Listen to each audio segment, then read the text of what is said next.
onde abordamos as questões da Ilíada e da Odisseia. Como vocês sabem, são duas obras que não são literatura, são obras consagradas como verdadeiras bíblias no pensamento grego. E assim elas eram utilizadas e eram, ao lado dos 12 trabalhos de Hércules, obras fundamentais para a paideia dos jovens, para a sua educação. Sendo o tema fundamental o caminho do herói. A formação do homem era muito diferente do que hoje nós, infelizmente, decaímos, né? Formar um homem era dar-lhe o conhecimento de si, torná-lo verdadeiro e ter a coragem de assim se expressar.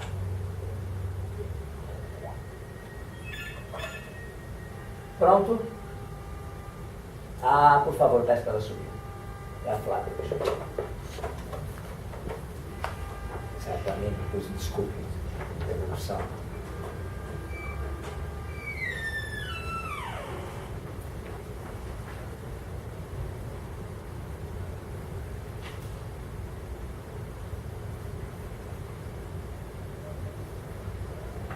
Já prosseguimos.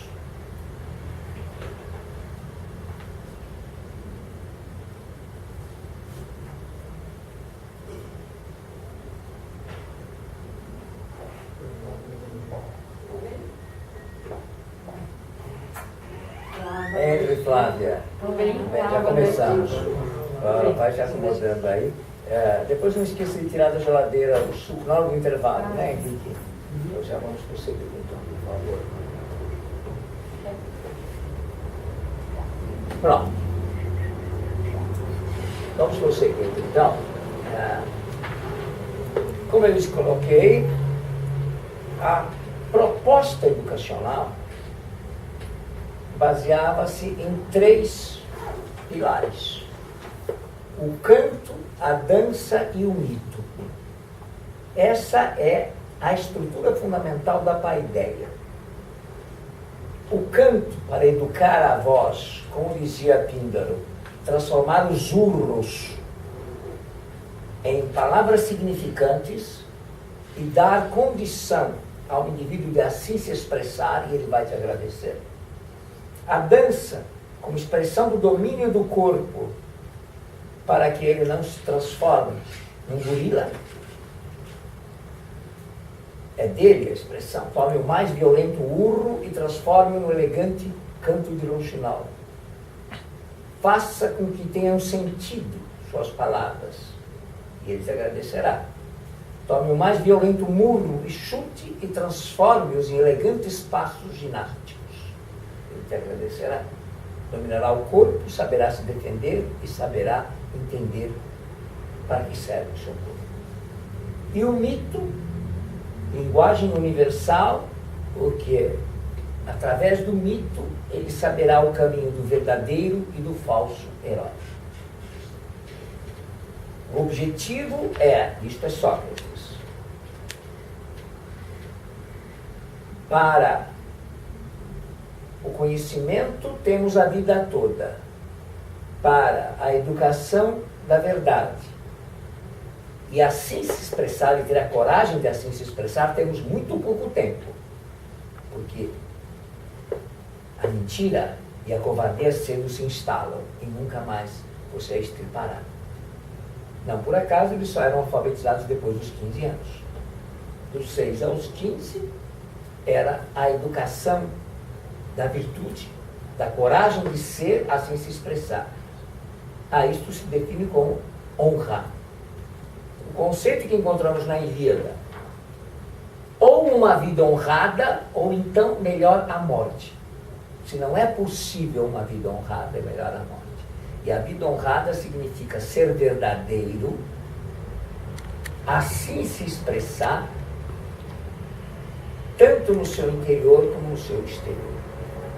A Ilíada não é senão uma reflexão sobre o verdadeiro herói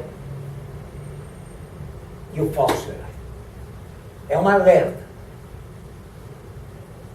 Nós temos que entender algo que nos espanta hoje. Como é possível que crianças com 9 a 10 anos de idade conheciam a Ilíada de cor, 2.700 versos, e cantavam-na com todo orgulho?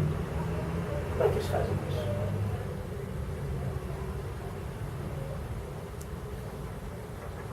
Porque está na essência de cada ser humano a busca do herói. Mas do verdadeiro herói. E ser reconhecido como tal e mostrar a que veio. Ter uma oportunidade de mostrar sua coragem de ser. Sair do anonimato. Que pode ser feito da pior maneira, em busca de fama e fortuna que se dane uns outros, como nós fazemos hoje. E pode ser feito da melhor maneira, colocar-se a serviço da dignidade e da honra, num plano individual e num plano social. Esta é a questão da Ilíada. A Ilíada e depois a Odisseia, com mais força ainda, porque podemos dizer que a Ilíada é o herói que parte, enquanto que a Odisseia é o herói que retorna. O que significa isso? O herói que parte é todo jovem. Partimos em busca da nossa vida. Imagine, com 18, 20 anos, tudo é sonho, tudo é possibilidade, tudo é um mundo que se abre. Nós temos uma sensação de eternidade nesta idade, né? O tempo, ora o tempo. Tá, deixa passar dos 30 para você ver como é que é o tempo, ora o tempo, né? Então, este é o herói que parte cheio de sonhos. E assim ele era educado. A função do mito é fazer com que ele se apaixone pelos grandes caminhos exemplares, as grandes parábolas, os grandes heróis que o jovem iria aprender. O caminho de Orfeu e Eurídice, por exemplo, que era a grande heroína e o grande herói, que se tornaram filhos divinizados. O caminho do grande Perseu, que venceu a Medusa, o olhar que petrifica, a morte nos olhos, é o medo do desconhecido. Tudo isso são os grandes desafios propostos ao jovem. E a Ilíada, que hoje nós contaremos, é a grande aventura, em primeiro lugar, por aquilo que a todo jovem apaixona. A grande aventura para salvar uma donzela. Ora, Dom Quixote de La Mancha nos deixou um rastro inesquecível sobre isto. Vocês sabem que Dom Quixote de La Mancha, nós falamos no encontro passado, mas se não estavam, é o segundo livro mais vendido da história da humanidade. O único mais vendido é a Bíblia. O Dom Quixote é o segundo. E nós só conhecemos, nós só arranhamos ao falar da bela Dulcineia, que é um tema do Cervantes claramente inspirado na questão da bela Helena de Troia. Mas o Dom Quixote, que são 2 volumes, um total de 1.200 páginas, é uma sucedânea de grandes histórias de amor, heróicas muitas, outras nem tanto, que justamente tem esta função de uma epopeia, muito similar. E ele realmente reflete sobre o fim do cavaleiro, o fim dessa grande arte cavalheiresca, do homem nobre que busca o grande ideal, que não é apenas por causa da paixão da mulher, é também, mas é muito mais do que isso, é pela nobreza da relação entre o homem e a mulher. É a relação heróica. Então, quando nós retomamos a Ilíada, nós vemos que o tema central está numa grande mulher. Aliás, diz num certo momento, a Ilíada, quando perguntam à grande deusa Afrodite o que ela insuflou tão grande amor entre 2 pessoas impossíveis, Paris Alexandre e a bela Helena, esposa de Menelau. A resposta de Afrodite não se fez por tardar. Eu posso levar à ruína um homem ou um Estado. Para mim, tanto faz. Esta é a função das grandes paixões. Pois é. Estas são as grandes paixões que levam à ruína, possivelmente, tanto um homem como um Estado. Será que este é o único motivo? Vamos lá. Vocês veem que aqui eu estou colocando a Ilíada como a questão do bode expiatório. Interessante, né? Por que o bode expiatório? O bode expiatório, vocês sabem o que significa, né? É um tema milenar. É alguém que vai pagar o pato, sendo aquele que menos merece. O mais conhecido da nossa história recente é Cristo, né? O que menos merecia morrer, morreu para salvar a humanidade. E os que menos mereciam viver, ficaram, né? Aliás, um povo tão bonzinho, né, que eu gosto de recordar num texto fantástico do Rubem Alves, onde ele diz assim: cuidado com o povo, não se esqueçam que quando consultado, ele elegeu Barrabás e não Cristo. Assim são as massas, né, de uma estupidez sem precedentes. Esta questão vai aparecer aqui na Ilíada também. O que é que está em jogo? O grande amor de uma mulher? Sim. Mas, acima de tudo, está em jogo o desvario humano. Vamos recontar a história rapidamente, porque isto é o argumento fundamental da Ilíada e temos que sair do começo.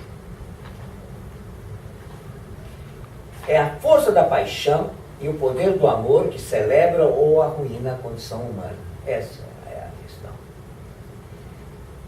Os homens nunca primaram pela prudência, né? E existe uma outra questão: homens que primam demais pela prudência não vivem, né? Se prendem numa gaiola.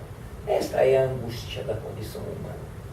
Precisamos de uma certa prudência, mas também com prudência demais. A melhor das certezas atende pelo nome gaiola. Quem quiser segurança total vai ficar preso numa gaiola. Não adianta, temos que ter este risco de viver. E não há nada que mais nos provoque o risco de viver senão a paixão. Nos arrebata, nos leva a alturas inimagináveis. A queda é alta, eu sei, está lá no alto, como que poderia ser pequeno? De toda maneira, o que nós vamos encontrar aqui, logo no início dessa história, é o sacrifício de uma pessoa inocente, que é a filha de Agamemnon, o comandante em chefe das forças aqués, como eram chamados os gregos, que se preparam para o cerco de Troia. E por que isso acontece? Vocês lembram dos prolegômenos? Agora vocês conhecem a palavra, já traduzi várias vezes. É bonita, né, chique, né? Dá a impressão que a gente fala difícil, né? Prolegômenos quer dizer os antecedentes. É uma palavra grega. Prolegos, prólogos, prólogo vem daí, né? É simples assim. Como é que começou esse imbróglio todo, hein? Começou quando, pela segunda vez, num tempo mítico, os deuses resolveram descer à terra porque eles tinham saído daqui, eles se cansaram de nós, foi muito tempo, mandaram a gente passear. O grande Zeus declarou que a Dike se retire para o céu. Isso foi na ocasião prometeu Pandora, da separação entre homens e deuses, quando os homens perderam a imortalidade, né? Ele declarou que a Dike se retire para o céu e declarou que de hoje em diante os deuses apenas sugerem aos homens o destino a cumprir, mas alertam que o destino acalanta quem o segue e arrasta quem o nega, né? E assim tem sido a condição humana. Mas, condoídos com a condição humana, abandonados aqui, eles resolveram, a primeira vez desceram, no famoso episódio das núpcias de Cadmo e Harmonia, onde enviaram a sua belíssima deusa Harmonia para a terra para se casar com o mais justo dos homens, por ocasião da fundação de Tebas. Acho que é uma cidade sagrada, tem um nome egípcio, os 7 portões e etc. Não deu muito certo. Gerou uma grande epopeia, a Tebaída, que é a maldição dos Labdácidas, que é a história de Édipo, do Labda, do Laio, toda a condição da fatalidade humana, da condenação de um homem que nasce já condenado à morte, que é a história de Édipo. E pela segunda vez decidiram, então, descer para celebrar o casamento da sua deusa mais querida, o nome dela é Harmonia, não precisa dizer mais nada, né? Com o mais justo dos homens, Peleu. Este casamento, muito celebrado pelos deuses, entre um mortal e uma deusa, não foi visto exatamente assim por outras pessoas. A começar pela própria... desculpe, estou fazendo bobagem aqui. Eu falei o casamento de Peleu e Tétis, não é de Harmonia. A Harmonia casou-se com o Caco. Eles entregaram a bela Tétis, a deusa Oceanida, das divindades do mar, para Peleu, o mais justo dos homens.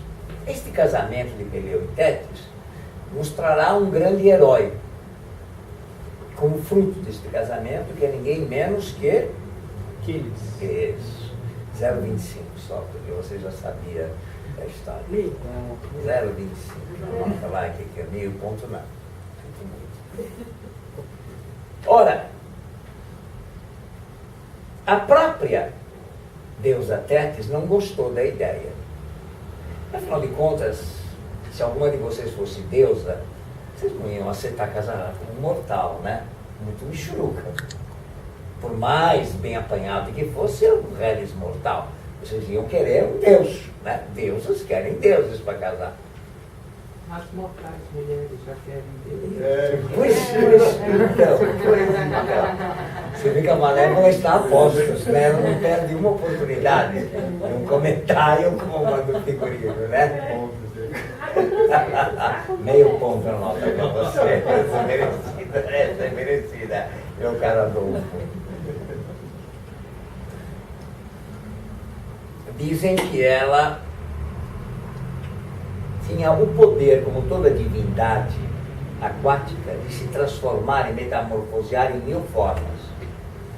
Até que Peleu conseguiu pegar de tal jeito, travá-la, que ela não conseguiu se metamorfosear e ela teve que aceitar o casamento.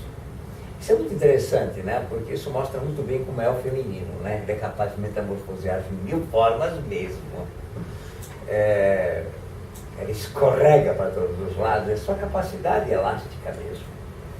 Bem, agora, por que os deuses queriam que a belíssima Tétis se casasse com um mortal? Alguém pode me explicar? Como? Uma deusa que era de uma beleza estonteante. Todas eram, mas esta era em especial. Por quê? Isso é castigo, né? Fazendo que ela se case com um mortal, por melhor que ele fosse, é bicharia, né?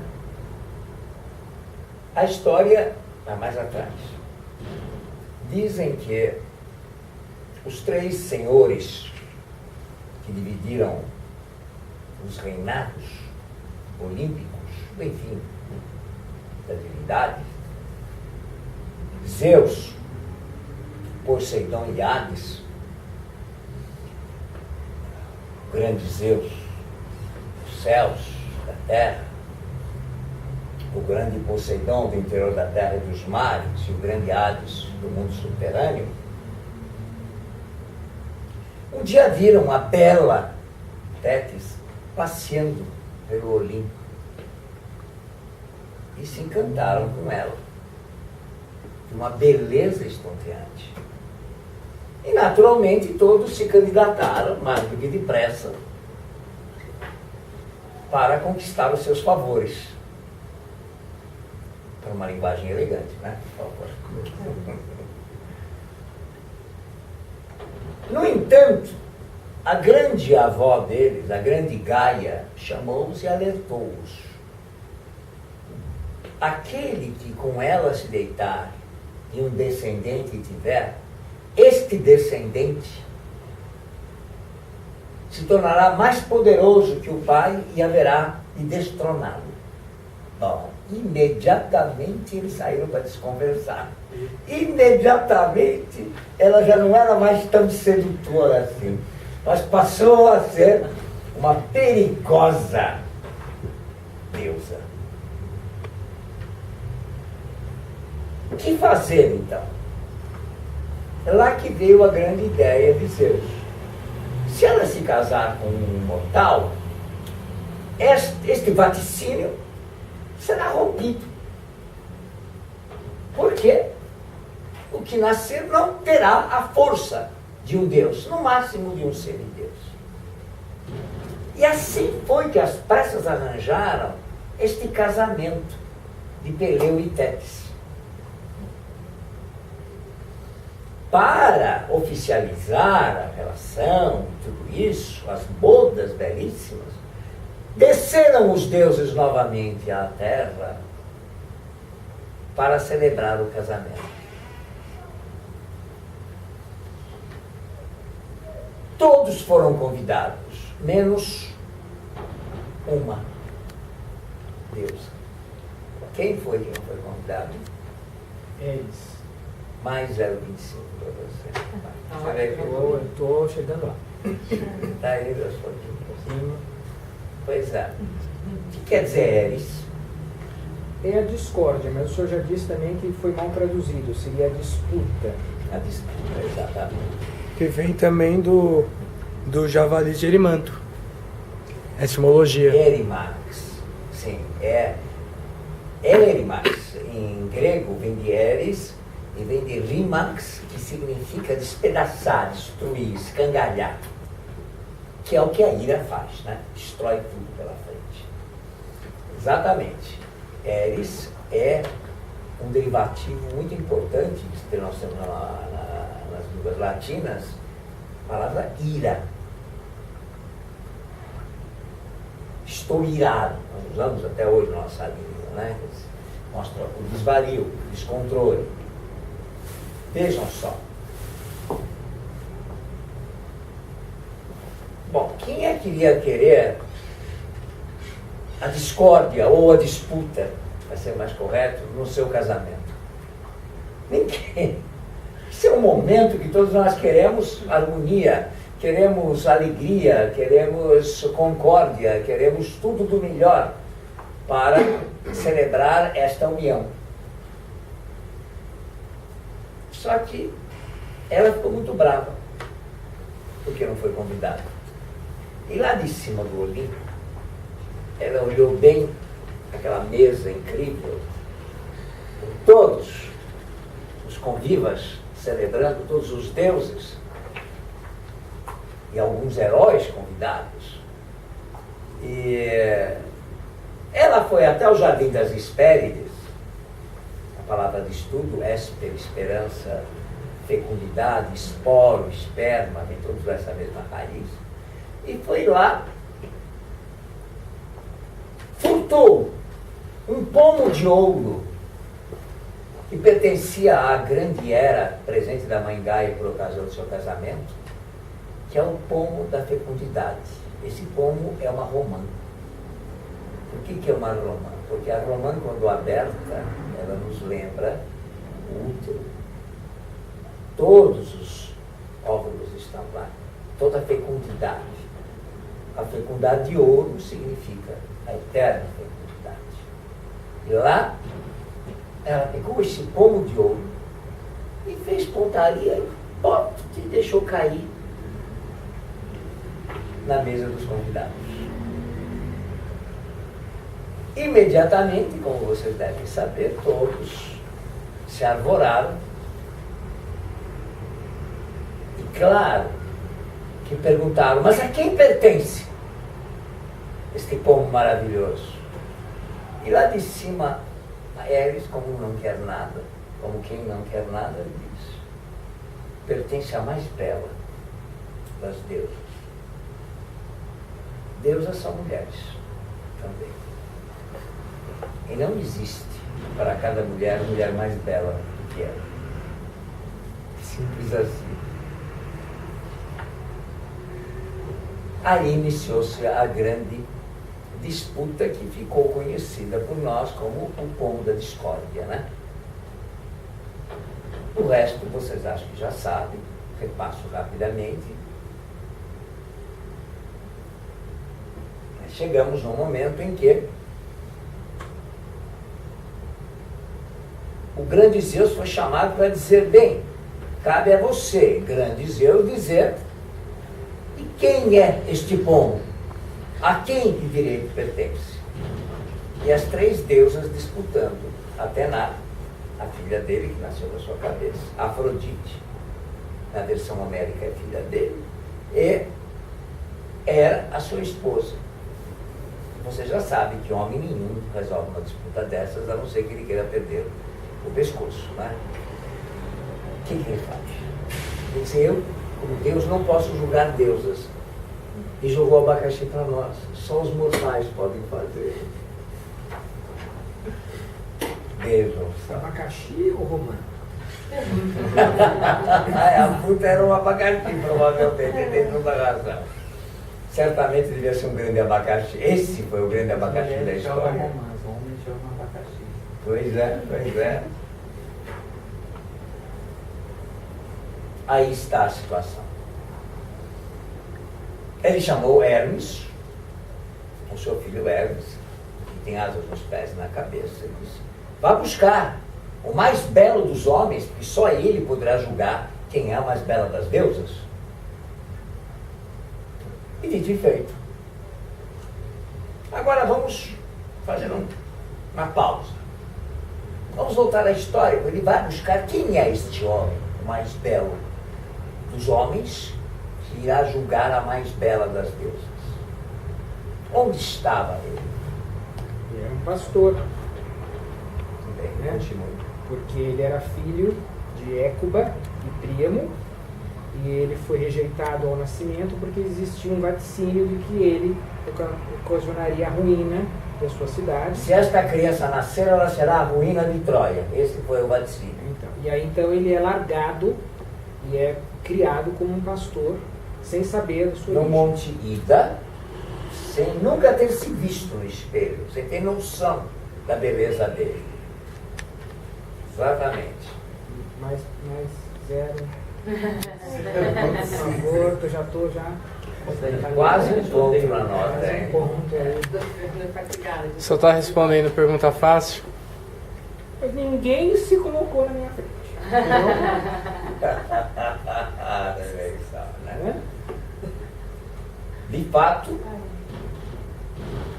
este pastor, que diz a tradição era um dos 50 filhos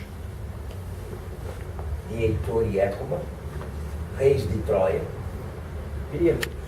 desculpa, de Príamo e Écuba. Heitor é outro filho, é irmão dele. Ele tinha realmente sido afastado de lá para que o vaticínio não se cumprisse. Eram reis muito